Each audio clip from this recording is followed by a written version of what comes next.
was supposed to be just like how my daddy did it, but things don't work the same way. Mm-hmm. So, but I mean, blended families, like you said, it can be really tough. Yeah, and I had my kid's father, my biological kid's father, because my other kids are my bonus kids. But I had a brother from the church say, I didn't know you knew such and such. And I said, yeah, that's my kid's bonus mom. And he said, wow, I would have never known. The way she talked about your son, I would have thought that she birthed them. And that's just, that's how it's supposed to be. That's how God is pleased with that. Right. And that is how it's supposed to be. Because when you become one, those children are part of the package. Exactly. So just like when I married my husband, I mean, his daughter became my daughter. So I mean, that's how I looked at it, because that's how, like I said, that's how I was raised. Right. So and another difficulty was that Eontae was a very hardworking man. So a lot of times he spent a lot of time at work when it was just him. So now it's me at the house, and I'm like, okay, we gonna do this, you do this.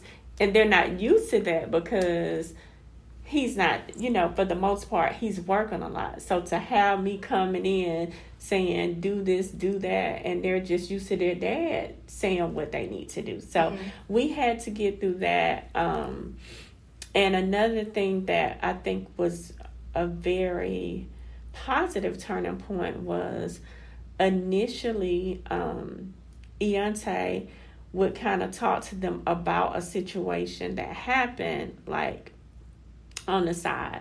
And so we just communicated about that to say that, we're going to be together when we talk to them about it. Right. Versus, and he gets a lot of wisdom and guidance from our spiritual father, Franklin Powell. Right. Yeah. Right. I would say for myself, there's 12 of us all together from my dad.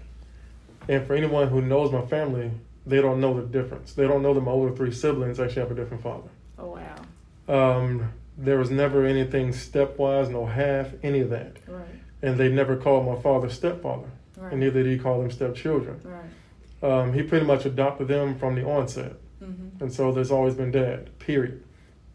So moving forward to Amitrice and I uniting, I feel the same way about the 2 bonus kids. I don't say my stepkids. I don't even really say bonus. I just say my daughter this, my daughter that, my son this, my son that, or call them by name. Don't want to ever know that we're separate like that. Right. But I would say some of the biggest challenges, like she was saying, I used to work anywhere from 12 to 16 hours a day. So yes, the boys were at home often when they're out of school by themselves. So when we got together and married, and now we're all in the same home, there is someone there who has discipline, has boundaries. So now everything they used to do when I wasn't at home, they can't do anymore. Right. And so they're feeling like, okay, now my space is being invaded. Right. So that's how they're thinking. But on the backside of it is giving the whole home structure, the structure they've been needing. And of course, in hindsight, they come back and say, oh, you know what? I'm glad she did this to us now. That's for the ones who are going to college and everything now.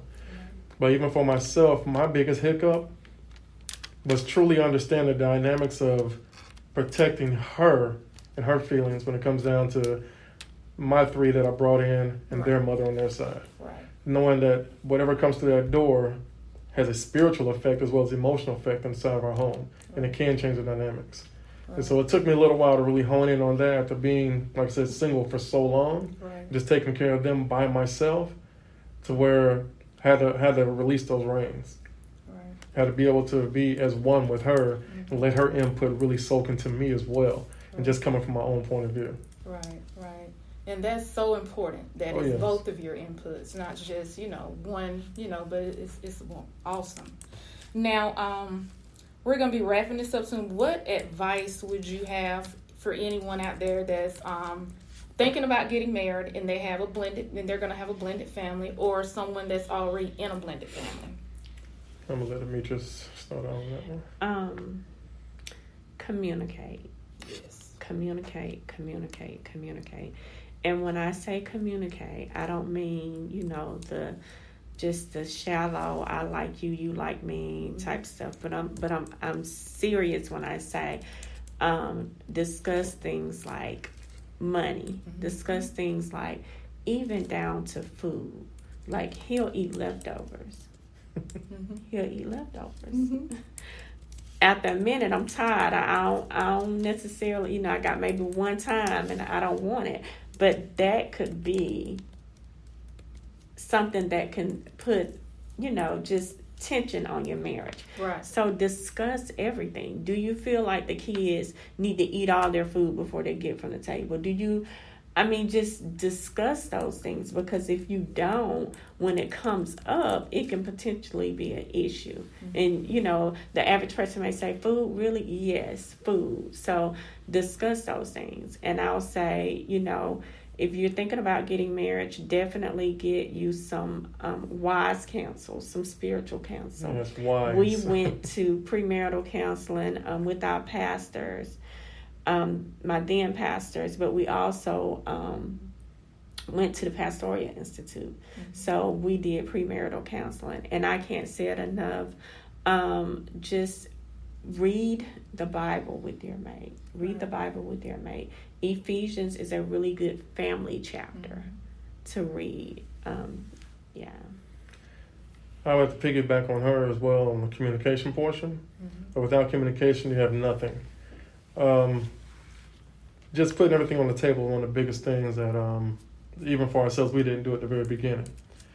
When I say put everything out, it has to be everything about the kids, about yourselves, about the kids' parents on the other side, and everything that's going on. All the dynamics really need to be known ahead of time, so everybody can make an actual educated decision on, is this the best thing for all of us? Right. Or is it just we saying this is how it goes and everybody else has to follow suit? Because it's not going to work out that way. Right. It can't work out that way. Right. And then in hindsight, of course, you definitely have to have open communication with the kids, because the kids have different feelings that they do not let out with everyone. Right. They may speak, even her own children, same thing on my side as well. They feel more comfortable coming to me about certain things than they will with her, and vice versa. Right. So we have to make sure we have that open line of communication on both sides, so that we can both partner in this, be able to get the things that's needed out of both sets to better the whole family, not just side by side. Right, right. And one of the things that I think we were so caught up in, because God allowed us to refrain from sex before we got married. Right. So we didn't have a lot of intimate conversations that could have led to those conversations. But I think that it was just all in God's will. Right. But we were just focused on, we love each other. We know that God has a plan for us. Let's do this. But just the in-depth conversation. Yes. Right. Now, I do want to make sure everybody understands also that it was not peaches and cream at all. Right. We had some points where it was like some hollering going on. Right. Some yelling going on, some shutting down going on. It was just part of the plan for God to get us both to understand that this thing is bigger than us. Right. We can't just make the decision for everyone. Right. And I would have to speak for myself. I started out just being a little too passive and too used to the way things were when it was just myself. And the things that I used to let fly just because it was me, I couldn't do it because I have her now. Right. And so with that, I would definitely speak to the men on that is think outside of the box. Think first. I would have to say, even like the quote you put out is think, is it going to disrupt our home? Is it safe for our home? Is everybody going to be happy at the end of the day? Is the home going to be intact even when the kids are gone, long gone? Are we still going to have that same rift between us or not? Right. Those things you have to think about. Because at the end of the day, the kids are going to grow old. They're going to get up and get out your house. But you two are still going to be there with them same things that you might have said that was wrong. Right. And you have to deal with it at the end of the day and the rest of your life. Right. And that's when, with me reading and getting closer to God, I had to understand that, that husband comes first before that child. So I know a lot of times you think, I'm going to be neglecting my child, but no, it's not like that. You got to put your husband first and foremost before anything. And I like the way that you always include her in everything that you do, because that's what it's about. It's about you two coming together and making the decisions together. And that's one of the things that is very important, that you all keep that, the communication and make sure that you include your future wife or your wife in all the decisions that you make. And that really would make things run smoothly. It really would. Well, it definitely makes it smoother. Even if it don't get smooth, it makes it easier on both of y'all to have conversations at night. Right, absolutely. And it is very important that you don't, like they said, don't let the kids come in between you, because the kids will play you against each other. Mm-hmm. They really will do that. They will. So you got to stay on one accord with your husband. Even if you feel a certain kind of way, just don't say anything in front of them. You all go to the bedroom and talk about it. Don't say it in front of them, because the kids are going to use that against you, and it's going to cause problems. Right. It will. Mm-hmm. Now, you all been married 5 years, and I know you said that sometimes it was some things that happened, like the hollering sometimes, but guess what? All of that stuff purged you all into a wonderful couple. And you learned from all of that. Mm-hmm. And it takes that sometimes. You got to go through those rough patches in order to get to where you are now. Mm-hmm. Now, with being married, you also, like I said, you still find time to do things and go on date night and stuff like that with the kids? Right now it's a little rough, but... Not date night, but being creative, something together at home, like you might go in the bedroom and say, hey, let's just have some time for each other, instead of just, with all the kids being around. Yeah, I've just being transparent and honest, a lot of times we did get into a rut where we're doing absolutely the same routine every week, every day. It's like the Dunkin' Donuts old commercial, time to make the donuts. By the time we get home and really want to do something, like, you know what, I'm tired. And they're like, I'm tired too. So we just go to sleep. And then after a while, it's like, you know what, this ain't working for both of us, so we need some time together for real. Right. So at different times we're like, hey, let's just do something. Just to break the monotony of just going through motions and not really doing anything, and not really seeing each other, not really having those intimate conversations like we should have. And so, yeah, even with the kids being around, it gets a little difficult at times, but you have to make time for that. Yeah. Trust me, I didn't see it at the beginning of things because, like I said, we was in bliss at that time, heads in the clouds. And then in hindsight, looking back, wow, the last 2 years we just been humdrum. So now we're making up for lost time. Because sometimes my husband and I, we're just going on the back porch, just to get away and just sit on the back porch and talk. Now since COVID-19, that's all we can do, really. Right. So we just go on the back porch. Like for my birthday, we couldn't really go anywhere. So he prepared a nice meal for me on the back porch. Okay. And we just had some good alone time. So just some time alone like that is always great to just have some time together. Do we have any questions, Kirsten? Anybody have any questions or anything? Okay. I'm trying to see if there's anything else. Do you all have anything else you might want to add to as far as any advice? Just kind of a plug because we were allowed to, God allowed us to refrain from sex before marriage. We'll be coming out with a book soon. Awesome. Dating God's Way. Yes. And just telling about the journey of not having all those emotions that are tied to sexual relations before marriage. Right. So, yeah, we're looking forward to that. Awesome. Now, tell them about your business as well. Oh, absolutely. We have balloon decorating as well as bouncy houses. We rent chairs, tables, the big yard games, the big adult games. We rent those as well. Okay. Yeah. So is there nothing else from you?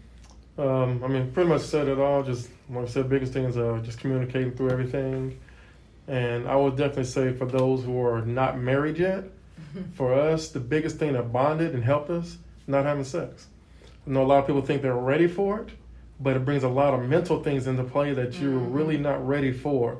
And it brings other things that is not godly into your life that makes you feel differently about a person. I hear so many times, especially from young men, I got to see what she like in bed before I can lies. They've been feeding them lies all their life. Right. Because if it's the right person and it really speaks to your soul, trust me, everything afterwards, y'all can work on together. You have a lifetime to explore many things. Right. You don't have to get it right then, because once you do, then your eyes open up to this other different terrors. I'm going to call them terrors because a lot of people at night go home and still feel lonely and they got somebody. Right. I don't have that now. Thank the Lord. Yes. Awesome. Well, I thank you all for joining me tonight. Sorry about having you all wait so long. Oh, you're good. And the It's all technical part of difficulties. God's plan. It's all right. And I really appreciate